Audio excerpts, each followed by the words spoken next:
और कह रही होती है अच्छा तो तुम्हारा ये कहना है, यहाँ तक कि मैं भी उसके ट्रू कल्टीवेशन लेवल को डिटेक्ट नहीं कर सकती। और ये डिमन सेक्टर टेस्ट ने के एडर हुआ होती है और यूआर उसको देख के थोड़ी खुश हो जाती है और कह रही होती है एडर हुआ आप भी यहाँ पर।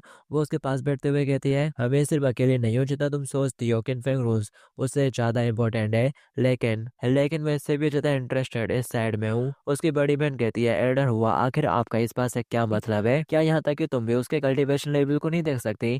आखिर ऐसा कैसे हो सकता है? और वो बोलती है कि वह एक्सपोज नहीं है, उसकी स्पिरिट डिस्ट्रैक्टेड है। किसी ऐसे बंदे को डिटेक्ट कर पाना थोड़ा इम्पॉसिबल सा होता है जो कि वॉइड ट्रांसफॉर्मेशन रिमेल के अंदर होता है। अगर वो कोई बड़ा फिगर नहीं है जिसका कल्टीवेशन बेस मेरी इमेजिनेशन से बियॉन्ड है, तो ऐसा हो सकता है कि उसके पास एक बहुत ज्यादा पावरफुल और रियल स्पेशल सा है कि वो। और ये सुनते से अब व्यूअर चौंक जाती है कि तभी पीछे से उसकी बहन भी बोलती है और वो तो बस अभी गुशिंग रिमेल के हाफ स्टेज पर ही है लेकिन उसकी पावर लार्ज स्टेज जितनी है। यू आर अब ये सुनते ही वो परेशान होने लगते हैं सिस्टर। वो उससे कहने लगते हैं तुम इस तरह से एक्ट क्यों कर रही हो, क्या तुम वाकई में उस बंदे को जानती हो?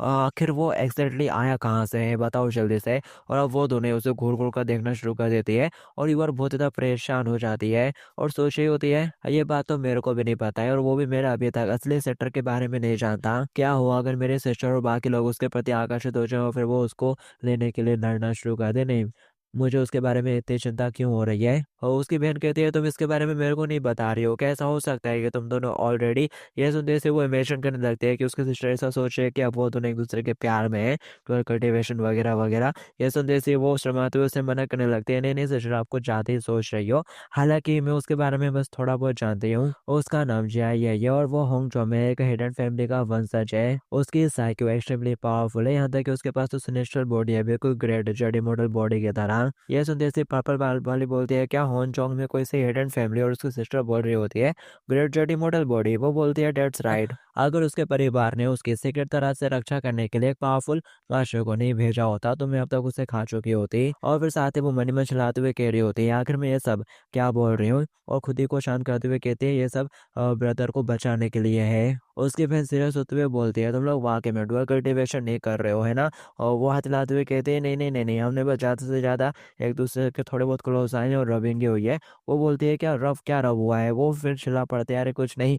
और उनकी बातें सुन के वो पीछे वाली लड़की मदद ले रही होती है और फिर यहाँ पर जैसे तैसे जो यूर रहती है वो बात संभाल लेती है और एक क्षण की सांस लेती है। और फिर हमें टूर्नामेंट का सीन दिखाया जाता है जहाँ पर सब कुछ स्मूथली चल रहा होता है अपने यही के लिए। वो आसानी से टॉप 20 के अंदर एंटर कर जाता है और हमें बताया जाता है अगर तुम टॉप 10 तक पहुंच जाते हो तो फिर तुम किंग फैंग रूल्स के अंदर जाने के लिए एलिजिबल हो जाते हो। और वो एडर चलाते हुए कहता है टॉप 10 के लिए कॉम्पिटिशन 1 घंटे के बाद आयोजित की जाएगी और मार्शल आर्ट स्टेज को पहाड़ के चोटी पर मार्शल आर्ट एरिया में बदल दिया गया है। और यहाँ पर जितनी भी बड़ी बड़ी बिल्डिंगें थी ना वो एकदम से उड़मुड़ से जाती हैं और एक सीक्रेट क्या कहते हैं स्टोन सा बाहर आता है जिसको देखने के बाद वो कह रहा होता है तो क्या ये सब बस इल्यूजन था? है नहीं, क्या ये किनफेंग रून्स है? उसके नजर उस स्टोन के ऊपर पड़ती है। वो कह रहा होता है ये सिंबल। मेरे को ऐसा फील हो रहा है जैसे कि मैंने इससे पहले भी डार्क वर्ल्ड रिमेल के फॉरबिडन एरिया में देखा है। ये थोड़ा जाना पहचाना सा वाइफ कर रहा है कि तभी यहाँ पर एक बंदा कहता है टॉप 20 डिसाइपल स्टेज पर जाइए और अपना नंबर पकड़िए, जैसे डिटरमाइंड हो जाएगा कि तुम्हारा अगला मैच कौन सा अपोनेंट के साथ होने वाला है। और फिर एक बंदा बक्सा लेकर अपने ये के पास आता है, वो अपनी चिट निकाल लेता है और कह रहा होता है ये नंबर 1 और मेरा अपोनेंट है। कि तभी साइड से एक बंदा आ जाता है चलाते हुए यही और वो अपने पेपर को जोर से टाइट दबा रहा होता है। ये कहता है ओ, और वो डीमन सेटर के एल्डर उनको देख रही होती है और फिर बताया जाता है कि जो जिंग टैंग है उसे हमेशा से ऐसा लगता था, विश्वास था खुद के ऊपर कि वो एक स्पेशल बंदा है। हालांकि जिगजैन सेक्टर में उसकी इतनी ज़्यादा भी अहमियत नहीं है लेकिन उसे इतना तो लगता था कि जैसे स्मोकिंग फिंग सेक्टर में वो बहुत ज़्यादा बेस्ट है। हालांकि उस दिन के बाद से सब कुछ बदल गया और फिर कहानी प्रेजेंट में आ जाती है जहाँ वो अपना नंबर देकर उसकी तरफ देख रहा होता है और वो गुस्से के साथ अपने पेपर को मुड़ा रहा होता है और यही कहते हैं ओ तुम हो। और वो गुस्से के साथ कहता है जी हाँ यही, इस बार मैं तुमको हराकर तुम्हारी लाश के हजारों टुकड़े कर डालूंगा। उसकी ये बात सुनते से को वो पहले वाला सीन आ जाता है जब उसके ऊपर उसके दवाई का असर हो गया था।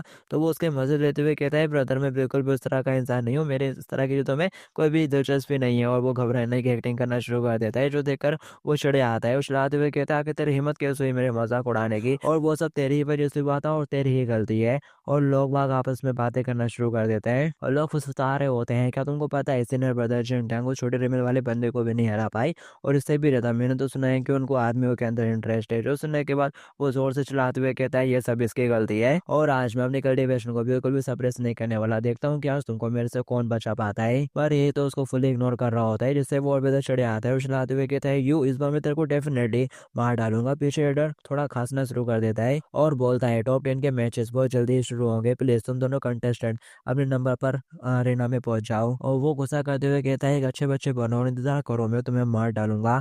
ये पर यही उसको आगे से जवान चढ़ा रहा होता है और फिर दिखाया जाता है वो अरेना में होता है। ऑडियंस काफी एक्साइटेड होती है और दोनों के बीच का मैच स्टार्ट हो जाता है और मैच के स्टार्ट होते से ही वो अपनी तलवार निकालते हुए उसके ऊपर एक जोर का अटैक कर देता है पर्पल क्यू वाई स्लैश, लेकिन यही साइड में होते हुए बच जाता है और बोल रहा होता है ब्रदर तुम तो बहुत ज्यादा ही एक्साइटेड हो रहे हो, ये तो बस शुरुआत है। वो चिढ़ते हुए कहता है तो उन्हें बकवास बंद कर, देखते हैं कि तू कब तक इस तरह से एरोगेंट रह पाता है। और वो उसके ऊपर और भी कई सारे स्लैश से हमला कर देते हैं, लेकिन हर एक स्लैश से जो ये रहता है वो मक्खन की तरह बच जाता है, जो देखकर अब वो और भी ज्यादा चिढ़ना शुरू कर देता है और कह रहा होता है तुम हमेशा ऐसे ही करते हो। हैया बेबी खुद को छुपाने की कोशिश कर रहा है, वो उसका अटैक से दूर भाग रहा होता है और सोच रहा होता है पर्पल की वाई स्लैश मैंने इस ट्रिक को काफी बार देखा है और मैं तो इसका इस्तेमाल जी ट्यांगमिन से भी बेहतर तरीके से कर सकता हूँ। क्या वो अभी भी बस एक नोट सीख ही आए कि तभी यहाँ पर जी ट्यांगमिन जोरों से हंसना शुरू कर देता है। जो सुनते से जो ये उसकी नजर उसकी तरफ जाती है, वो कह रहा होता है मैं कब से इससे अपॉर्चुनिटी का तो इंतजार कर रहा था। और फिर साथ ही वो यहाँ पर कई सारी पर्पल कलर की तलवारें बना लेता है और गुस्से के साथ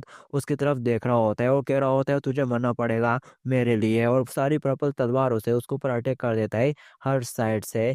यही कह रहा होता है ये ट्रिक वो बिल्कुल शांत रहता है और सोच रहा होता है ये देखने से उतना ज्यादा डिफिकल्ट भी नहीं लग रहा है और हल्का सा सांस लेता है और फिर तेजी से वो उनसे दूर भागना शुरू कर देता है। हालांकि वो पर्पल तलवारें उसका पीछा कर रही होती हैं, वो उड़ते हुए दूर भाग रहा होता है उनसे हल्का सा और अंपायर एल्डर उसको देख रहे होते हैं और वो काफी ज्यादा चौंक चुके होते हैं और बोल रहे होते हैं ये तो विंटरग्ने का फॉरेस्ट हेड है और हमारे क्यूआई सेक्टर के, आखिर ऐसा कैसे पॉसिबल हो सकता है इतने कम टाइम में इसने इसको मास्टर कर लिया। आखिर उसने इतनी जल्दी अपनी कल्टीवेशन को इस हद तक कैसे विकसित कर लिया। और वो तेजी से भागते हुए जो जिंगटैंग मैन रहता है ना उसी के सामने आ चुका होता है उसकी तलवार से बचते हुए और कह रहा होता है ये ट्रिक काफी अच्छी थी, मैंने इससे काफी कुछ सीखा, हालांकि मेरे कपड़े गंदे हो गए होते हैं। अब ये देखकर वो काफी ज्यादा हैरान हो गया होता है, आखिर ऐसा कैसे पॉसिबल हो सकता है तुम तो, और ये तो एक ऐसे मार्शल आर्टिस्ट की होती है जो सिर्फ डायरेक्ट लीशन को ही मिलती है जिशियान सेक्टर से और उसका कोई बड़ा भाई या फिर कोई तो रहता है जो कि दूर खड़े उसको देख रहा होता है और अपना सर पकड़ते हुए कहता है जे ट्यांगमिन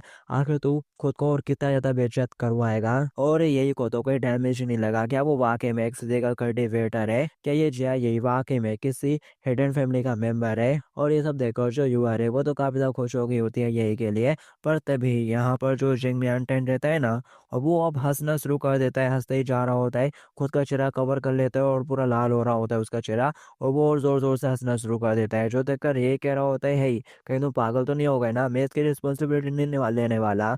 कि तभी उसकी आंखों में दिल आ जाते हैं, उसका शरीर पूरा लाल हो रहा होता है और वो अपनी लाल टपकाना शुरू कर देता है हल्की सी और कह रहा होता है इससे भी तुम ही हो, तुम्हें ही हराना मेरे लिए, से बेल्डू के बाद मैं तुमको हराऊंगा।